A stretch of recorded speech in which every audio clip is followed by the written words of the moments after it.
السلام علیکم ورحمۃ اللہ وبرکاتہ۔ آج آپ کو بہت قیمتی بات بتانا چاہتے ہیں کہ دماغ کو کیسے سکون دے۔ دماغ ہمارا کام کاج کے اعتبار سے بہت زیادہ مشغول ہو رہا ہے، تو اس کو سکون دینے کا کیا طریقہ ہے، کس طرح ہمیں سکون ملنا چاہیے۔ ہمیں ایک یہ بھی کام ہے، ہمیں پیسوں کا بھی کام ہے، ہمیں ادھار کا بھی تقاضا ہے، ہمیں نوکری کا بھی تقاضا ہے۔ بہت سارے تقاضے ہمارے مائنڈ میں رہتے ہیں، دماغ میں رہتے ہیں۔ اب ان سے کس طرح سکون حاصل کریں؟ تو چنانچہ دنیا کے اندر بہت زیادہ کام کرنے ہیں، یہ کہہ لیجیے کہ علمی میدان میں وسیع بننے کے لیے اور بہت زیادہ کام کرنے کے لیے، علمی میدان میں اپنے آپ کو لمبا چلانے کے لیے ہمیں دماغ کو کس طرح سکون دے۔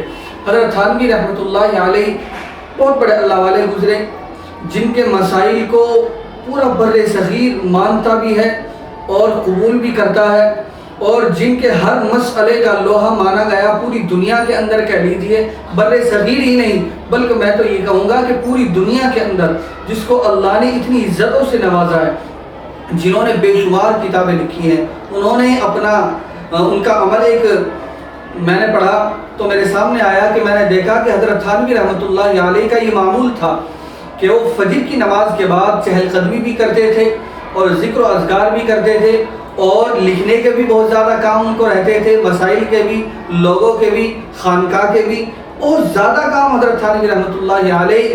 اللہ تعالیٰ ان کی قبر کو نور سے منور کر دے، ان کی قبر میں کروڑوں رحمتیں اللہ عطا فرمائے۔ چنانچہ ان کا کیا معمول تھا؟ حضرت تھانوی رحمۃ اللہ علیہ کا یہ معمول تھا کہ فجر کی نماز کے بعد چہل قدمی کرنے کے بعد ذکر کرتے، تو ایک دن ذکر کر رہے تھے، آپ نے ذکر کرتے ہوئے فوراً ڈائری نکالی اور اس میں لکھ لیا۔ اب کسی نے کہا کہ حضرت ایسا کون سا کام تھا کہ آپ نے ذکر کے درمیان اس کام کو ڈائری میں نوٹ کر لیا؟ تو حضرت نے فرمایا کہ میں نے اس کو ڈائری میں اس لیے لکھا ہے کہ میں اس وقت اللہ سے دل لگا رہا ہوں، اللہ کی طرف میرا ذہن ہے اور یہ کام میرے ذہن میں آیا ہے، لیکن اگر میں اس کام کو ڈائری میں نہ لکھتا تو میرا ذہن اللہ کی طرف سے ہٹ کے اس کام کی طرف رہتا، تو میں نے اس بات کو ایک ڈائری میں نوٹ کر دیا، اب میرا ذہن جو ہے خالی ہو گیا، اس بات سے اللہ کی طرف میرا ذہن لگ گیا۔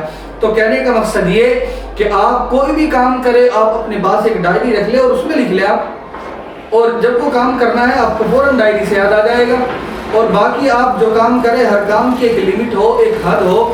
چنانچہ اللہ تبارک و تعالیٰ آپ کے کام میں، آپ کے کاروبار میں ہر اعتبار سے برکت عطا فرمائے گا۔ تو یہ سکون دینے کا اپنے دماغ کو بہت اچھا طریقہ ہے۔ اللہ عمل کی توفیق عطا فرمائے۔